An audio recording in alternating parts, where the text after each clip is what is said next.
What sort of companies do you tend to work with? Do you work with smaller companies, larger companies, everyone? Well, yeah, I think this is kind of the beauty of the platform with PagerDuty is we work with those, really, forward-looking, really advanced companies that are in, like the Silicon Valley companies, the Netflixes, the Ubers of the world. But also, we actually have a lot of value for a lot of those other customers that are not as, headquartered in Silicon Valley and that are around the world. And so I actually spend a lot of my time working with financial institutions. And so we see kind of the gambit from a very small company into, the world's largest companies. And also along that spectrum of, companies that are, 100% cloud native, but also companies that are very much, the other 99% of the companies that exist that aren't 100% cloud, that all have these really complex operating environments that really have all of the complex processes and toolings that go in there, and we end up adding a lot of value at both ends of those spectrums.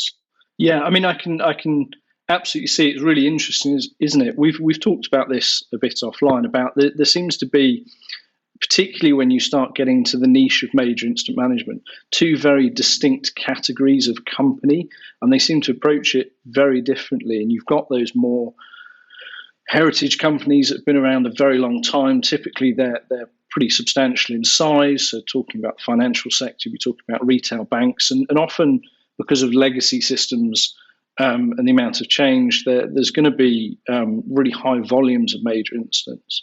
And naturally, there you almost have small armies of major incident managers all around the world, whereas with some of the more modern companies that are leveraging cloud-based technology, the infrastructure is a lot more nimble, and the focus seems to be more on building really resilient systems without single points of failure or planning ahead so that the tech essentially doesn't become an issue, that perhaps have different practices and don't necessarily have armies of major incident managers. But you tend to find with some of those as well that product-led as well, the uptime just is the reputation.